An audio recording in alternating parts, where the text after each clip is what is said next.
Hey guys, let's talk about Miles Davis. So Miles Davis never recorded an LP called Birth of the Cool.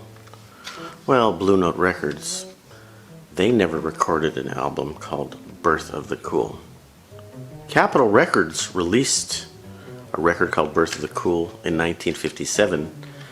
So what's the story with this record? This is kind of an important and early innovative record for Miles Davis, but clear up some of the confusion. By the way, Birth of the Cool is also the name of the new Miles Davis documentary that just came out, and it's playing in LA this week. Probably only for a couple more days, but look for it in a town near you. So what's the story with Birth of the Cool? Well, in reality, Birth of the Cool was a bunch of singles released by Capitol starting in 1949. Miles Davis recorded 3 or 4 sessions with Capitol Records with his new Nanette. That's 9 players, mostly horn players. Kind of an unconventional group of guys, considering he had a tuba player and a French horn player. So this is more of an ensemble type group, and the whole point behind the session was getting together with Gil Evans and playing some of the great arrangements from Gil Evans. These were mostly songs that Miles did not write. Jerry Mulligan wrote a handful of songs. Miles wrote a couple, I think. But this whole concept of sound that Miles came up with was really kind of a break from bebop. And Miles, started out with Charlie Parker and Dizzy Gillespie playing bebop. And Miles wanted something different, so he kind of changed it up and wanted to slow it down and mellow it out and use more ensemble playing, where he had a lot of musicians playing at once, slower tempos, and not so much bibbidi bobbidi boop boop boop, which was a style of music that bebop maybe alienated some fans because it was too complicated for some fans. So Miles, he wasn't trying to be more commercial, he was just trying to change. So anyway, they had those historic 3 or 4 sessions, and they came out with those individual records, individual 78 RPM, by the way, 1949 and 1950. Most people had 78 RPM players.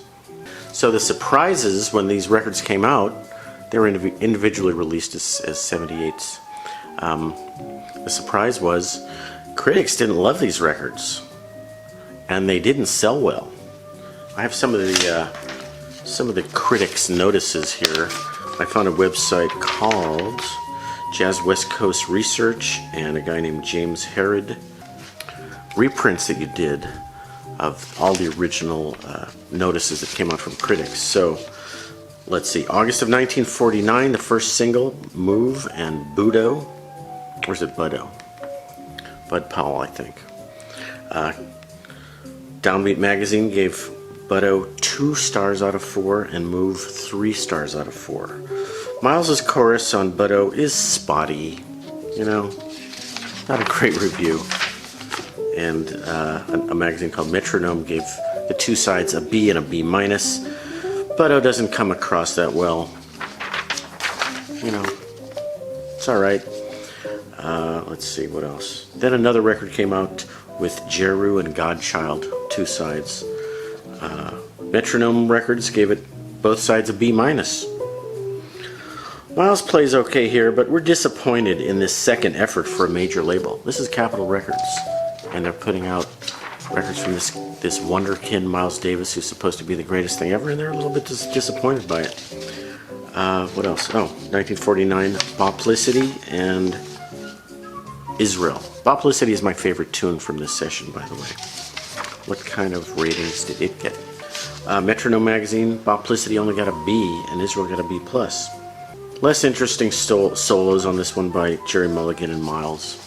So, critics didn't necessarily love this. They didn't really, who knew what it would become. So what happens when a record company puts out a record that critics don't like, and it doesn't sell well, and it's a new kind of music that people don't understand? They fired Miles Davis. So, what did Miles do after that? He went and did a bunch of sessions with Prestige Records, and he did some stuff with Blue Note, which I'll get into. But at that time, these were just a bunch of individual singles by the Miles Davis, what did he call it? It was just listed as Miles Davis and his orchestra. Nobody said anything about Birth or Cool. Miles Davis and his orchestra recorded 12 tracks of music. They were destined to fade into obscurity. But the good news is Miles went on and did other stuff. So he recorded 3 sessions with Blue Note during that period. I'm talking about the period of the early and mid-50s. These were not necessarily Miles Davis's best work. These are not bad, but a lot of old standard tunes, and 3 sessions that are, you know, they're good if you're a Miles Davis fan, but they're not in the top 10 of Miles Davis records. But the work he did in that period that was really fantastic was Prestige, and I got a bunch of these. Here's a couple of them. I'll talk more about these later. Steamin' with the Miles Davis Quintet, Cookin' with Miles. Oh, by the way, yeah, Steamin'. I got this for $1 at the Salvation Army, and it has an original price sticker, $4.98. So this is either original or very close to original. By the way, Prestige. At that point, Miles had formed his quintet with John Coltrane, Red Garland on piano, Paul Chambers on bass, Philly Joe Jones on drums. After 5 or 6 years of recording a lot of tunes, he actually got signed by Columbia Records. Now he's on a major label. So what happens next? Well, he still had a contract to fulfill with Prestige, so he cranked out 4 more records. And I guess I'm going to have to show you again.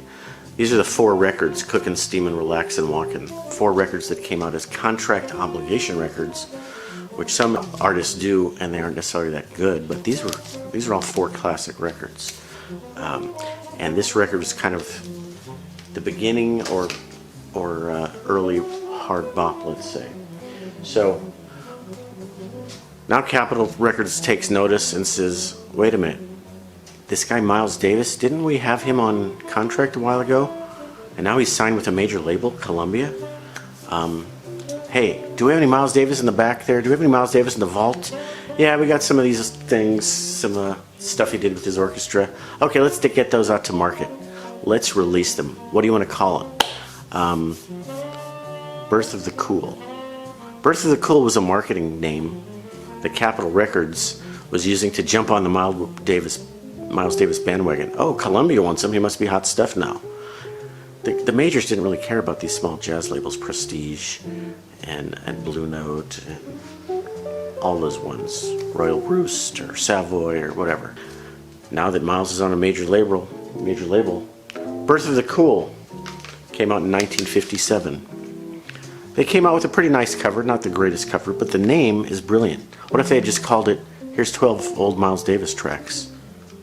You know, no one would care. I mean, they might, but the name really is significant. So I believe that Miles Davis didn't care or know when this record came out. He had already made 20 records between the time this was recorded and by the time Capitol released it on an LP and slapped the name Birth of the Cool on it. He recorded 20 records. This was ancient history to Miles when it came out. He was on to new things. He moved away from the cool sound, and he was starting to develop the modal sound, which is kind of blue, but it was really hot and heavy with the hard bop sound. So I like to say Miles Davis reinvented jazz 3 times, maybe 3.5. The cool, the modal, the fusion with Bitches Brew. And hard bop is kind of a push. Most people would say Art Blakey invented it, but Miles and Art were in parallel kind of doing a lot of great stuff with hard bop, and a lot of these Prestige records really showcase sort of a hard bop sound. So anyway, 20 records later, I don't think Miles cared or knew. He had a lot more stuff going on, but the guys that had played in his original nonet and orchestra, they did go to LA, and they did really birth the cool sound and turn it into more of a commercially viable genre.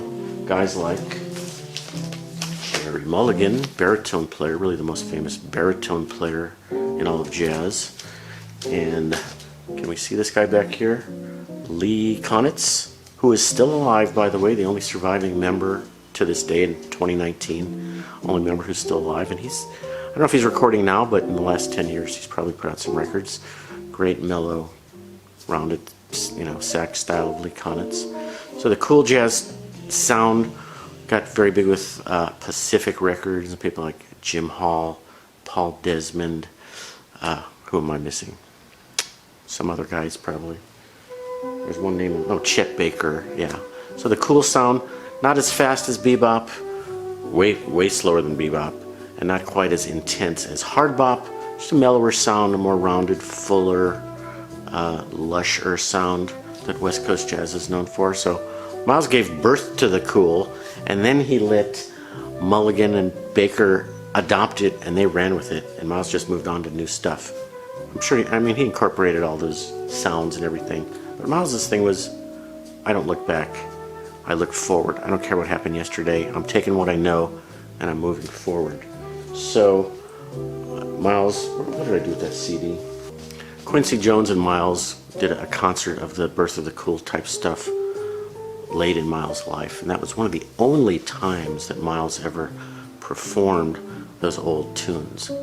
When you went to see Miles, he was not playing greatest hits. He was playing, this is what I'm doing now. If you don't like it, I don't care. This is what I'm doing now. I'm not here to entertain you with the old hits. So, Birth of the Cool. Let's go back to this. So I do have this on LP. This is a really cheesy, crummy reissue that Capitol Records did in early 70s. This has liner notes on it from Jerry Mulligan in May of 71. Why do I say cheesy, crummy? Capitol just, they threw this out there as sort of bargain bin. Yeah, here's some junk we got in the archives. Let's throw it out there. Very cheesy cover. I got this for $2.99 in 1989. A Capitol reissue, monophonic. You're warned this is monophonic. It's going to sound old. But the problem was, all these reissues were not done from the original master tapes. So they did sound second, third generation. So, and I'll also note that this has all 12 sides on it, 12 songs. Some of the early releases only had 10 or 11 songs on it. There's a vocal song at the end. Is that Darn That Dream? Darn That Dream with singer Kenny Hagwood.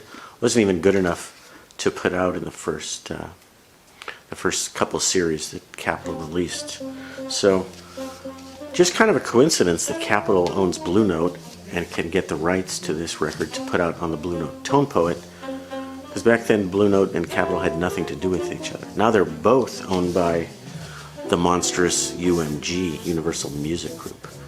Yeah, those are the people that just burned up 500,000 original master tapes. Well, they burned them up 10 years ago and didn't tell anybody for 10 years. And no one will ever know what kind of treasures were lost in that fire. Miles should be happy that he got fired from Capitol, because he did not have the restraints of, I gotta have a hit record. He had more artistic freedom to go do stuff with Prestige and Blue Note, and really a super creative period for Miles that led up into late 50s, 1959, Kind of Blue, and so on. I think that's enough for today, guys. I hope you can get out and see that Birth of the Cool documentary. It might be coming to a town near you. And let me know what you think. Miles Davis, blow that horn. Bye-bye.